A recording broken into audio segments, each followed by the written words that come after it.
And to the people, especially women, that are saying that Cassie should have said no, you are the same women who stay on mute as you watch your nail tech change your acrylics to almond when you specifically asked for coffin.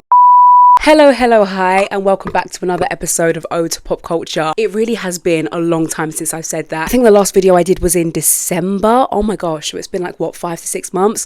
Guys, I'm so sorry. A lot has gone on, a lot of changes, but I am back to regular scheduled programming, hoping to do a video every week, if not every other week. But yeah, I'm back on the tube. For those that have forgot, my name is Stella, and this is my series, Ode to Pop Culture, where I basically give my unsolicited 2 cents on all things pop culture, TV, film, while shining a spotlight on racial inequality in the media. Now, I hope y'all didn't forget my tagline, which is yap and snack, and today's snack of choice, I've been saving this one. It's the Yum Yums from Greggs.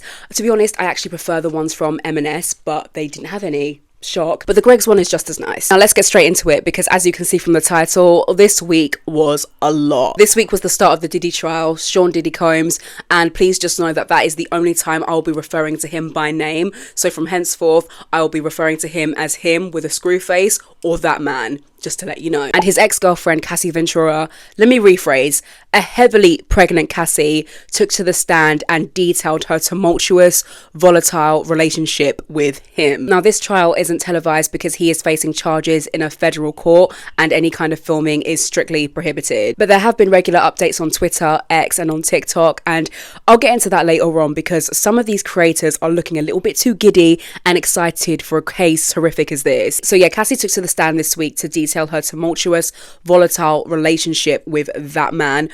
And I say relationship very loosely because whoa, and she was in it for a good part of a decade. And guys, when I was reading the transcript online of what the lawyer was asking Cassie and Cassie's response, my heart broke, as in that ish is so heavy. Now, when she initially sued him, I can't remember if it was last year or at the end of 2023.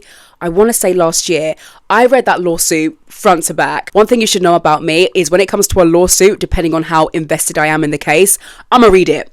I'ma read every single page, every single line, every sentence. Now, the ultimate career goal for me is to be a presenter, but if that doesn't work out, I reckon I'd be a sick entertainment lawyer. But in Cassie's lawsuit, for those that don't know, she accuses that man of years and years of what rhymes with grape and heinous abuse. Heinous with a capital H. Fast forward into this week, she has been going into so much detail of how she felt trapped in that relationship, how she would participate in these freak-offs just to make him happy, because if she didn't, that would result in her getting a black eye or worse. And the degrading, humiliating acts she endured during that time, I think degrading and humiliating is even, I can't think of a stronger word than that, because like I imagine being in that courtroom and just watching Cassie share her story firsthand, how my stomach would just be in knots. But what has really gassed my flabber this past week is seeing how both men and women have responded to Cassie's claims, calling her a promiscuous deviant who was only in it for the money, saying that she should have left, she should have said no. And to the people, especially women, that are saying that Cassie should have said no, you are the same women who stay on mute as you watch your nail tech change your acrylics to almond when you specifically asked for coffin. Why did she leave instead of you to be asking why did he hurt her like this? People are even going as far to say that if they were Cassie's husband, they'd file for divorce on the spot. Like, some of you want Cassie's husband to be ashamed of her being a victim so badly, and I don't understand why. And mind you, 98%, if not 100% of what was presented in that courtroom wasn't brand new information to him, and he's been down there every day by her side, and I believe he even made a public statement this week as well supporting her. And for the people saying she should have left, are we forgetting that video of her being dragged in that hotel hallway while that man was wearing nothing but a towel? I mean, I know I wasn't present, but I can bet my little savings that that wasn't the first time she attempted to leave. She literally had to play the long game for her own safety. And what gets me a little bit sad and a little irate at the women calling Cassie out, let's not act like we haven't experienced naivety in our lifetime, please. Especially when we were younger. And with the nature of the entertainment industry, an industry where millions of teenagers, millions of young people aspire to be in, and you have a powerhouse, a force of nature that is that man telling you everything that you want to hear, saying the right things like, I'm going to make you the next big thing. I'm going to make you the next big superstar. Give me 2 years and everyone's going to know your name. And you just know he's got the connections like that to make it happen. And to a fresh-faced, overly eager teen who wants nothing more than to sing and entertain people, that is music to their ears. And this is why I will always rejoice when a young girl locks off a relationship with a guy that's 15 plus years her senior. Listen, I'm not calling big age gap relationships toxic. If you're in a great one, if you're in a loving one, fabulous, love that for you. But in this case, I know Cassie was 18, 19 when she entered that relationship. That man was 36. 19, 36. Listen, I can't speak for anyone else, but if my daughter is 18, 19 and she came and told me that she's speaking to a guy 30 plus, you know what? 30 is even too big. 25 plus. I would want to meet with him immediately, ASAP Rocky, to be like, what are you on? Because what is there to talk about? What could a 25-year-old and an 18-year-old have in common? Now, don't get it twisted. If the girl's like 30 and the guy's 50, I'm only saying this because Gigi Hadid and Bradley Cooper came into my head and I know that they're together.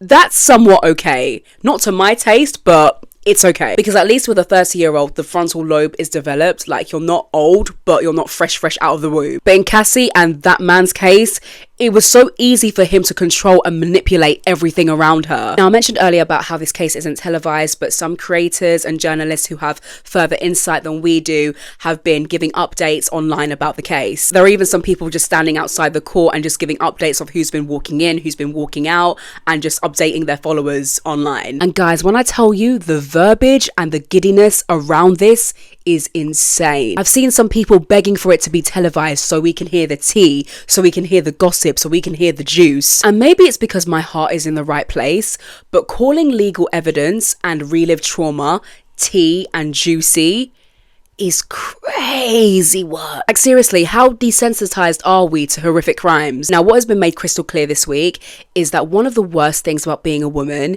is seeing the way society responds to women in abusive relationships. Because seeing the rubbish people have been spewing about Cassie, Halle Bailey, Megan Thee Stallion has just been unfathomable. As in, the block button has been very, very active in the last 3 days. That's all I'm gonna say. Now, it was also reported this week that Halle Bailey, oh, there's a fly in the room. It was reported that she is seeking sole custody of her son Halo from her ex DDG. Now, I don't know a lot about their relationship. Listen, when it comes to celebrity couples, I'm not really interested in that side of things. Zendaya and Tom Holland are the closest a celebrity couple has come in piquing my interest. But yeah, Halle and this guy, DVD, I'm not even sure what he does. I think he's a streamer, Twitcher of some kind, because from what I can see, he is always online. Maybe he does a bit of music on the side, because I remember seeing that there was a diss track or a diss line aimed at Halle's former co-star Jonah.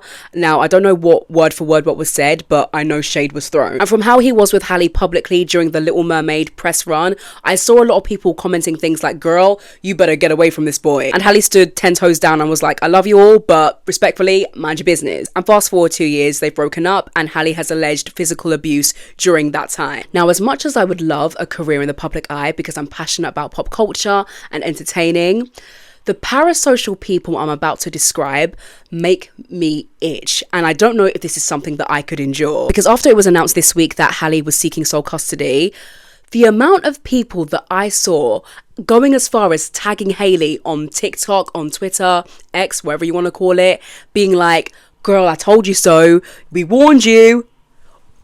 Where is your home training? A lot of people saying, well, this is what you get for marrying outside of wedlock, as if to say that one act justifies her getting beaten up and bruised. And to the people commenting things like, I told you so, and thinking they are right in saying that, well, one, there is never a right time. To be honest, you shouldn't even say such things anyway to somebody, regardless of whether they're a celebrity or not, because it suggests that being right about the situation is more important than empathy. The reactions I've seen from Cassie and Halle's case just shows that more women are invested, more concerned in defending men, defending abusers, rather than advocating for women. And as for the men this week, Chris Brown, Drake putting Free Tory in their Instagram stories. And for Chris Brown to share Free Tory on Instagram, only to be locked up in the UK less than 24 hours later. Okay, for those that don't know, rapper Tory Lanes was convicted of shooting Megan Thee Stallion in the foot in 2020, I want to say, and is currently serving 10 years. He was allegedly attacked in prison this week, which is why this whole case has resurfaced. And once again, people men are sharing the same harmful rhetoric that has been going on for the last 5 years about how Meghan made this up, calling Meghan a liar, all of that rubbish. We all know Twitter, social media forums in general are not the place for coherent, mature conversations. And just when you think the misogyny couldn't reach new lows, user 54321 with a profile picture of a transformer will always come out and shock you. And we need to take a closer look at how the verbiage specific podcast hosts, content creators, how they take locker room discussions, WhatsApp group conversations, and how they justify abuse. I've seen a lot of people this week taking to Twitter, Threads, TikTok, and basically sharing about how this whole Cassie situation in particular is making them rethink about the men in their lives, as in rethinking their relationships and their friendships with them. And like I said, for me, the last couple of days, my block button is tired because it has been so active. I've also seen a lot of women speaking about how they've cut ties with certain people in their lives for what they've said about this whole situation. And to that I say, the comments and the rhetoric that have been spewed this week are so deeply rooted in misogynoir, which often portrays black women especially as more deserving of harm and sexually promiscuous, which also ties into the hypersexuality of black women, which is a whole other video in itself. I'm going to end this video by saying to all the women out there who haven't been able to escape the overflowing of nonsense and rubbish, because that's all it is this week, and their mind is just feeling very heavy. It's okay if you need to take a step back. Please log off and just protect your peace and your mental health. Anyone going through this or knows somebody that's experiencing domestic violence, helpline details are here and listed in the description below. Thank you so much to those that have tuned in, and I will see you in my next video. I promise it will not be a long wait this time. Bye.